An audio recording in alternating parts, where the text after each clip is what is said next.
नाधिसेवितं कपित्थजम्बू फलचारुभक्षणं उमासुतं शोकविनाशकारकं नमामि विघ्नेश्वरपादपङ्कजं या देवी सर्वभूतेषु बुद्धिरूपेण संस्थिता नमस्तस्यै नमस्तस्यै नमस्तस्यै नमो नमः। ॐ वंशी विभूषितकरा नवनीललाभा पीताम्बरादरुणबिम्बफलाधरोषात् पूर्णेन्दुसुन्दरमुखात् अरविन्दनेत्रात् कृष्णात् परं किमपि तत्त्वमहं न जाने। तो परब्रह्म परमात्मा जो सर्वव्यापी हैं, लोक रंजन के लिए अनेक प्रकार की लीलाएं करते हैं।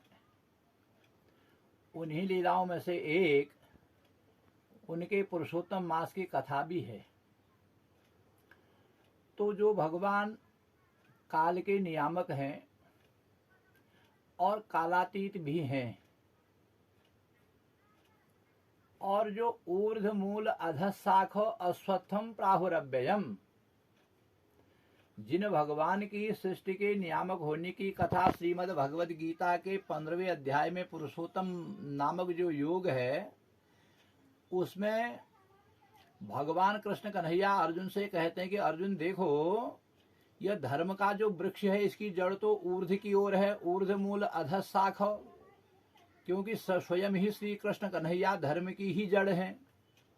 उनसे नीचे भगवान हिरण्यगर्भ हैं। तो जो जगत पिता ब्रह्मा हैं, तो इसलिए उस वृक्ष को ऊर्ध्वमूल कहा गया, और जगत पिता ब्रह्मा उसके नीचे तने पे हैं।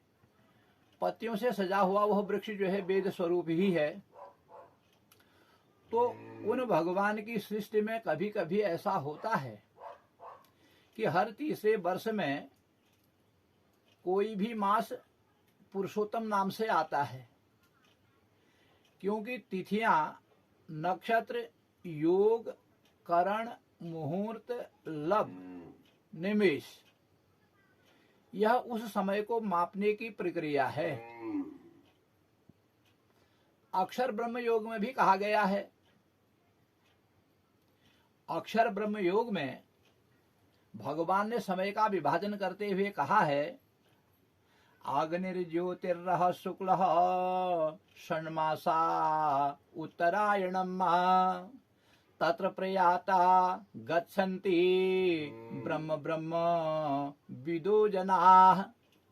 हे पांडुपुत्र अर्जुन, मैंने उस समय को 2 अयनों में बांटा। तो एक अयन तो उत्तरायण है, जिसमें ब्रह्मवेता व्यक्ति उन भगवान पुरुषोत्तम के स्वरूप का चिंतन करते हुए लंबी आयु का भोग करता है, और 5 भौतिक जीवन को जब त्याग लेता है तो ऊर्ध्व के लोकों में निवास करता है। तो ऊर्ध्वमूल अधशाख जो कहा गया। और दूसरा दक्षिणायन है। उस दक्षिणायन में पुण्यात्मा मनुष्य पुण्य कर्मों का सेवन करते हुए काफी लंबी आयु पाता है, लेकिन उससे नीचे के लोकों में निवास पाता है, और उससे नीचे के लोग जो हैं वह नश्वर हैं, और अविनाशी पद केवल और केवल भगवान कृष्ण कन्हैया ही हैं। तो इसलिए वह भगवान कालातीत होने पर अथवा काल के स्वामी होने पर जब समय को मापते हैं, तो उसमें से 30 तिथियां वृद्धि को प्राप्त होती हैं हर तीसरे वर्ष में। अब प्रश्न यह उठता है कि मेष के सूर्य से लेकर के मीन राशि के सूर्य तक, तो मतलब वैशाख से लेके आने वाले चैत तक के सूर्य के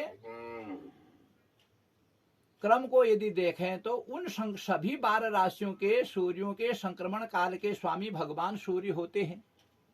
लेकिन यह पुरुषोत्तम मास तो जब कभी भी आते हैं तो यह दो गते से ही लगते हैं, क्योंकि इन्हें संक्रमण काल, ये संक्रमण काल को छूते नहीं है। मतलब भगवान सूर्य के साथ इनका संक्रमण नहीं होता है। तो सूर्य के साथ जिसका संक्रमण न हो, तो ऐसे वह 30 तिथियों वाले महीने को अधिक मास, पुरुषोत्तम मास कहा जाता है। तो जब वह प्रथम बार पैदा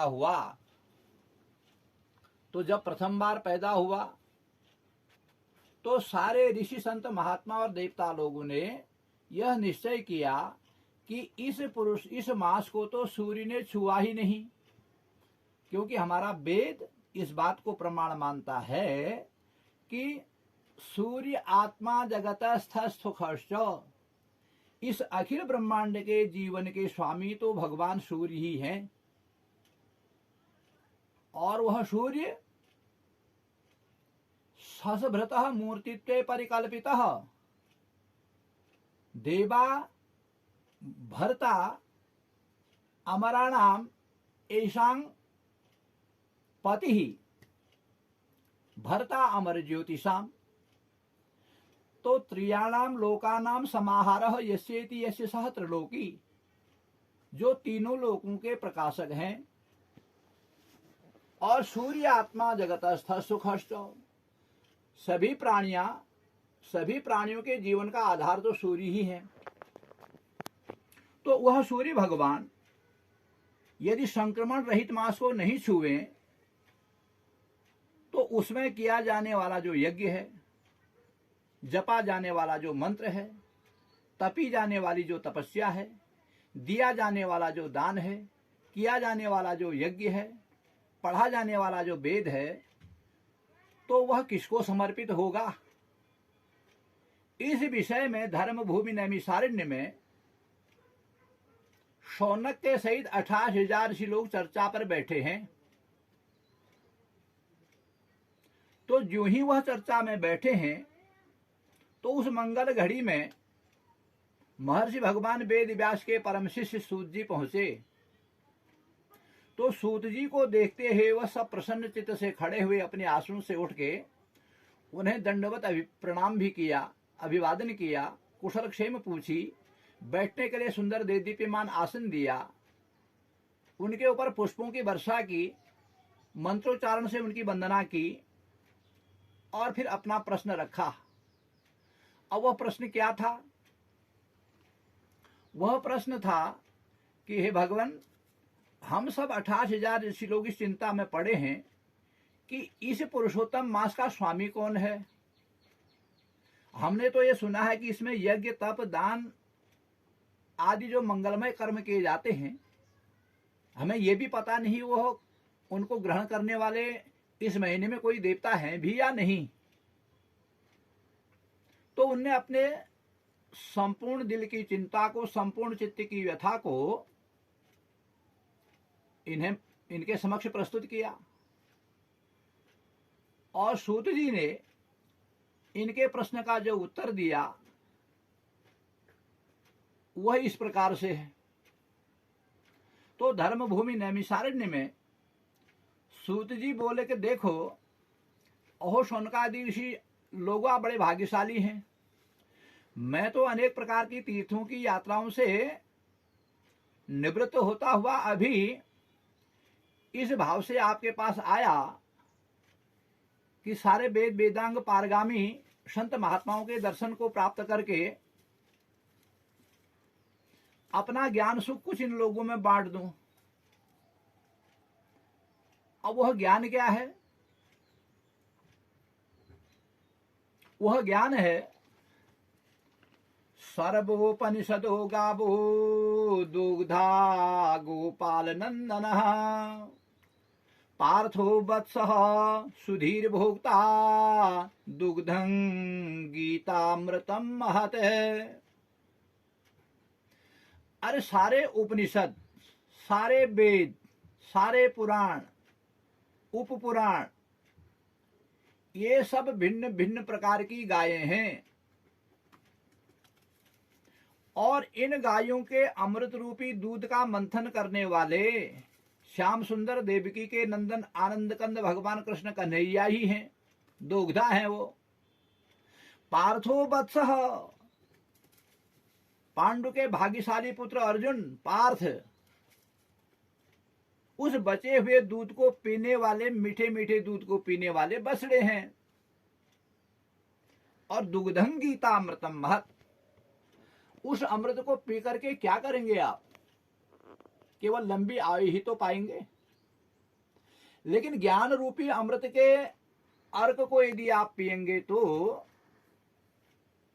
संसार में भगवान कृष्ण कन्हैया के चरणों के दास बन के रहेंगे।